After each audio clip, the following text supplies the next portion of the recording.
Con tregua en la Patagonia Argentina. El fuego ya ha arrasado más de 15.000 hectáreas.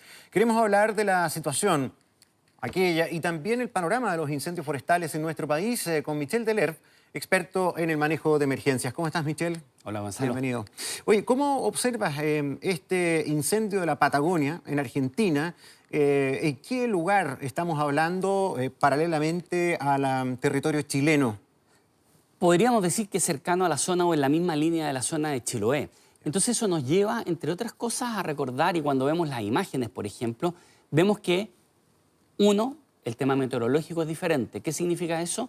Que ayer llovió, baja la lluvia, o sea, hay algo de lluvia, baja un poco la intensidad, pero tenemos combustible que es pesado, por lo tanto, grandes bosques, eso significa que es muy difícil apagarlo. Segundo, tenemos el factor viento, es decir, no necesariamente necesitas altas temperaturas, recordemos Torres del Paine año 2012, Claro. sino que el factor viento es importante. Y esta semana, a pesar de que haya llovido algo ayer, por ejemplo, el tema de que sube un poco más la temperatura, pero se mantienen los vientos, hace que estos incendios sean muy complejos. Mira lo que estamos viendo en este momento en imagen. El viento, entonces, lo que hace es que surjan las pavesas Claro. y se propaguen con mayor rapidez. Y eso hace, entonces, que esto que parte como un incendio forestal se transforma en un complejo de incendios forestales. ¿Qué es un complejo? Es un grupo de incendios, porque las pavesas pueden trasladarse desde la base del incendio, incluso, experiencia de Australia 2009, 30 kilómetros de Imagínate. distancia desde la base del incendio. Por lo tanto, son incendios muy complicados de combatir por esa razón. Claro. ¿De qué tipo de combustible estamos hablando? Voy a llamarlo combustible, pero léase bosques o que se entienda que son bosques, porque también se ha hablado que es distinto el comportamiento de un incendio cuando es de una explotación forestal, como nos ha ocurrido acá en la zona centro-sur especialmente, donde hay mucho pino, o que son de rápido a combustión, tienen mucha resina, o el eucalipto, ¿no? Pero en esa zona de la Patagonia estamos hablando de bosques más resistentes, más originales, originarios. Sí, son efectivamente. De hecho, hay un parque nacional que está siendo Claro. muy afectado. Estamos hablando de nativo principalmente. El tema es que llega un momento en que los incendios se propagan tan rápido que crean sus propias condiciones. Por lo tanto, llega un momento incluso en que ya la especie tiene poca relevancia, porque está en el nivel de temperatura, está el nivel de afectación en viento, en humedad, en precalentamiento de ese combustible, que la verdad es que cualquier combustible se va a quemar. Pero comparado con los chilenos, por ejemplo, que es lo que estamos viendo hoy día, hemos visto en las noticias hasta este mes, hasta hoy día, estamos hablando principalmente que es pastizal, matorral, algo también de arbolado. Pero cuando avancemos en nuestra temporada, nos vamos a ir encontrando cada vez con situaciones más complejas. Y en este caso es una situación compleja porque tenemos bosque. ¿Qué significa esto? Voy a darte una relación bien concreta.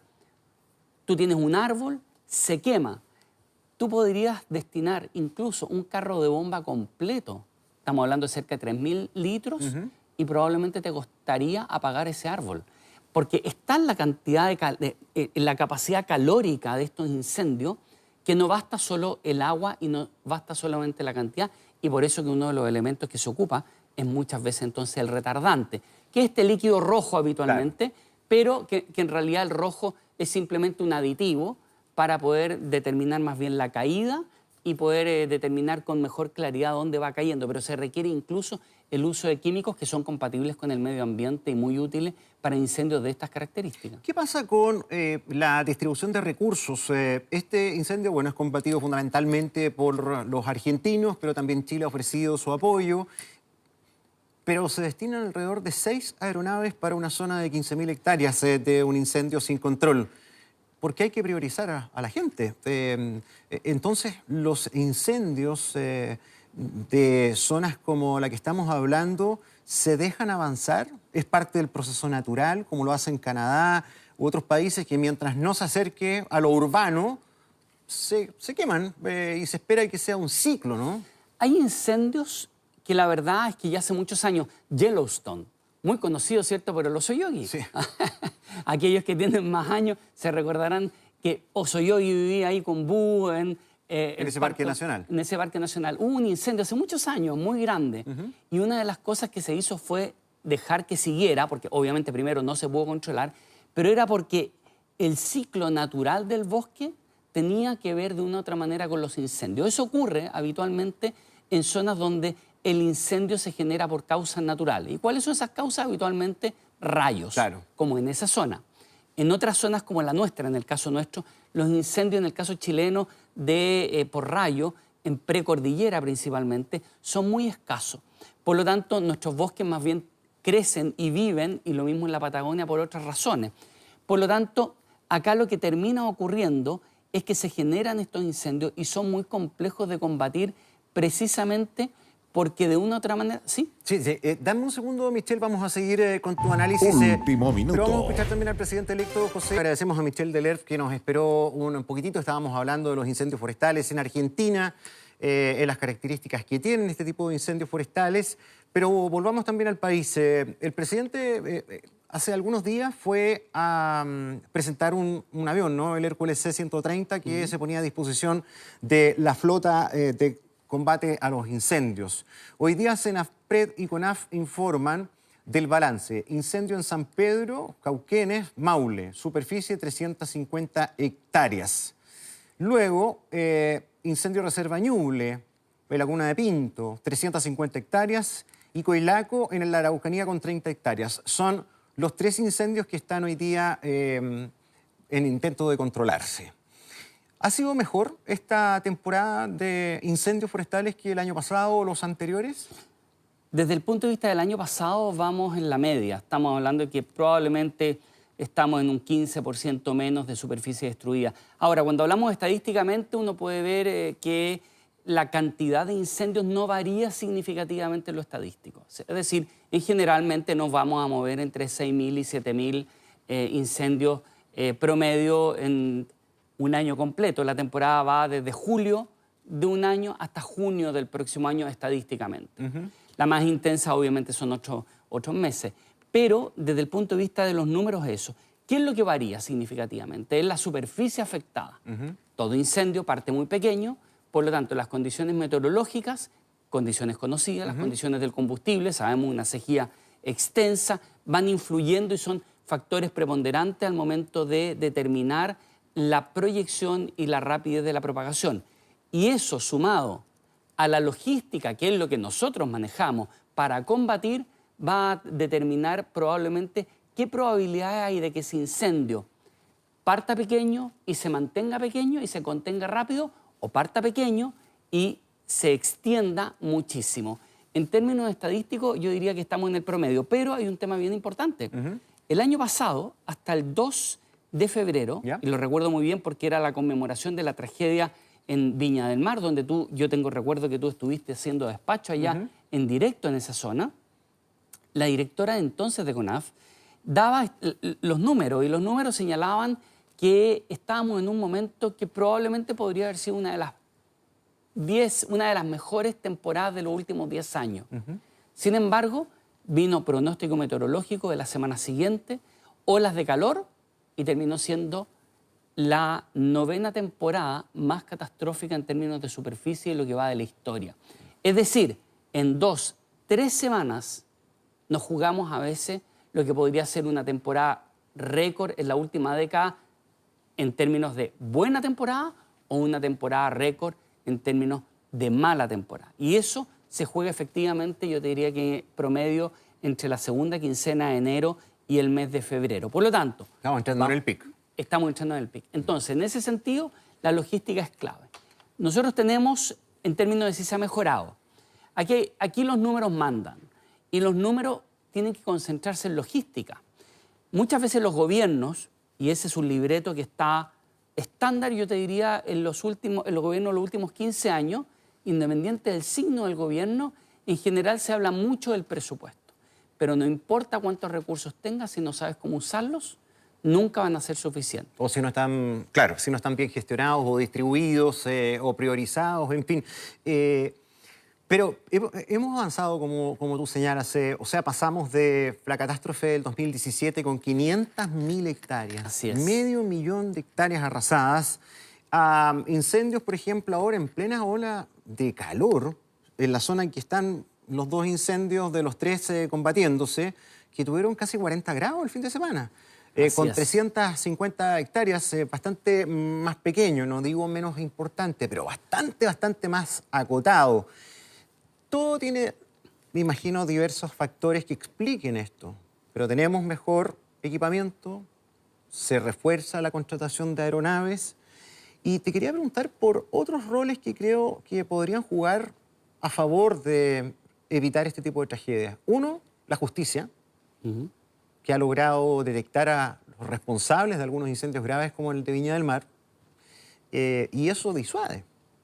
Y tenemos otro problema, y con esto no quiero estigmatizar a los bomberos, de quien tengo, y el país tiene la mejor evaluación, pero hay algunos casos que se repiten, no solo en bomberos, sino que también en CONAF, de pirómanos. Entonces, también plantea la pregunta de cómo se enfrenta este tipo de fenómenos ligados a una enfermedad, pero que se cuelan en estas instituciones porque buscan el fuego y a veces lo provocan. Y en el caso de Viña del Mar tenemos una colusión. Claro. Porque hasta el momento los datos de la Fiscalía nos muestran que tenemos no solamente bomberos, tenemos personal de CONAF y personal de Senapred. Las tres instituciones que estaban involucradas en el tema de los incendios y que están involucradas en el tema de los incendios forestales. Creo que es ahí cuando tenemos que hacernos cargo de estos temas. Por ejemplo, ¿cuál es el proceso de selección, de entrenamiento y de supervisión de este personal? Ejerza su actividad de manera remunerada o de manera voluntaria. Y en países desarrollados es así. Tú puedes ejercer de manera voluntaria. En Estados Unidos, por ejemplo, los bomberos, yo te diría que el 70-75% de los bomberos son voluntarios, pero es una actividad remunerada. Esto es como que nosotros dijéramos un médico. Bueno, el médico puede ejercer en una clínica, pero también puede hacer operativos voluntarios durante el fin de semana, pero no deja de ser médico y se rige por la ley y está normado y tiene que tener entrenamiento y supervisión. Por lo tanto, ahí hay un tema, un desafío. En términos de logística, por ejemplo, yo creo que hay temas que también debemos apurar el tranco. 2017, mira cómo hemos ido cambiando. Tú sabes que para el 2017, antes de los grandes incendios, había resistencia total a las aeronaves grandes, los VLAT, Very Large Air Tankers, los tanqueros muy grandes. El supertanker. Supertanker, y que hoy día, por ejemplo, lo vemos en el Fineliner, avión, un Boeing 737 con capacidad de descarga de 15.000 litros, o el C-130 con descarga para 15.000 litros también. Eso, hasta enero del 2017, antes de los grandes incendios, no servían, no se podían traer. Tuvimos que tener la tragedia y hoy día se traen y nadie los discute, y tenemos helicópteros como un Chinook de 10.000 litros y tenemos otros helicópteros. Eso hay que apurarlo porque la verdad es que necesitamos todavía fortalecer aún más esa musculatura que va entre lo que son técnicamente los semipesados, 4.000, 5.000, 6.000 litros, y lo que son los pesados, que probablemente estamos hablando de los 10.000 litros de descarga, especialmente, por ejemplo, helicópteros muy eficientes que existen en el mercado. Y otro elemento discutido hace más de una década, el combate aéreo nocturno. Llevémoslo a Chubut, a la Patagonia. Esos incendios en la Patagonia llegan a ser tan grandes que siguen propagándose en la noche. Si tú no tienes combate aéreo nocturno, la verdad es que simplemente lo dejas libre al incendio y no descansa. Y eso nos ha pasado en los últimos años. Este año ya hemos tenido evacuaciones en la noche. Y ahí el combate aéreo nocturno, tú me preguntabas antes de la intervención del presidente electo, qué es lo que ocurría, por ejemplo, con el tema de las evacuaciones, en términos de que el combate aéreo nocturno, uno eventualmente estratégicamente va a sacrificar lo que es la quema del bosque en pos, por ejemplo, de destinar ese combate a habilitar vías de evacuación. Claro. Y eso, el combate aéreo nocturno, es clave para tener ese manejo al momento de, lo más importante, proteger y salvar vidas. Y yo creo que ahí aún hay cosas que debemos mejorar y apurar el tranco en nuestra institucionalidad. Ojo, yo te quiero destacar algo. El cambio en el sector privado forestal ha sido mucho más rápido.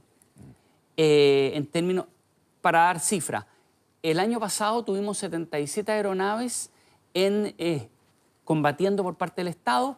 Este año tenemos las mismas 77 aeronaves, pero para combatir entre Maule y la región de, digamos, Osorno, el sector privado tiene 65 aeronaves. O sea, muy cercano a lo que tiene el Estado para todo el país. Y tienen un programa de preparación comunitaria y organización y entrenamiento que dura todo el año.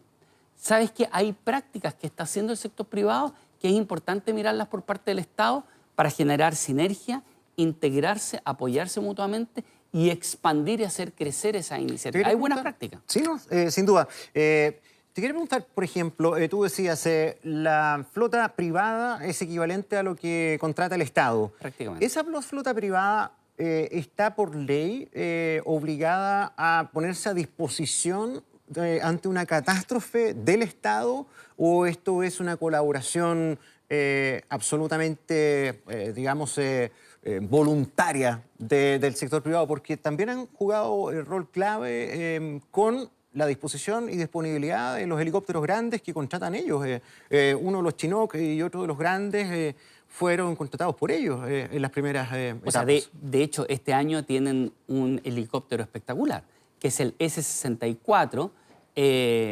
un Sikorsky, que, mira, para quienes nos ven, en simple ustedes lo van a ver, es el que se parece a un matapiojo. Sí. Que es un helicóptero de carga. Es un helicóptero espectacular, lo tienen las forestales, Arauco lo tiene operando en el sur de Chile.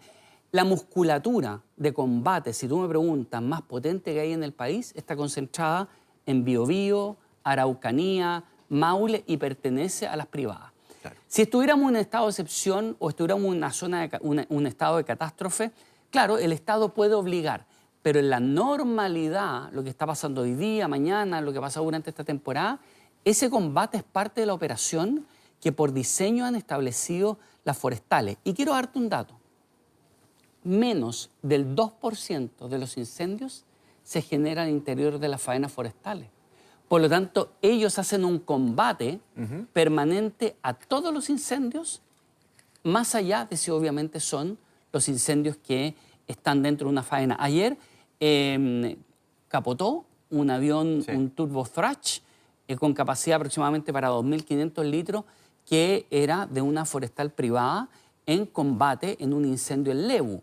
¿Te fijas? Entonces, hay un trabajo privado que yo creo que debe ser desideologizado el análisis y debe ser valorado para incentivar además, uno, que ese trabajo siga, que se potencie, y en segundo, que se potencie articuladamente con el Estado, y el Estado además mire esas buenas prácticas. Por ejemplo, ellos tienen brigadistas forestales que trabajan todo el año, sí, que están contratados todo el año. Nuestros brigadistas forestales por parte del Estado son de temporada. Son de temporada. Eso te genera musculaturas diferentes. Una cosa es ir al gimnasio para prepararse para el verano sin polera, y otra cosa es ir al gimnasio todo el año. Bueno, con esa analogía uno puede pensar cómo uno construye la musculatura de tener brigadistas todo el año versus brigadistas solamente temporales. Es verdad. Michel Delert, como siempre, muchas gracias por venir. Muchas gracias a ti. Que tengas buen día. Igualmente.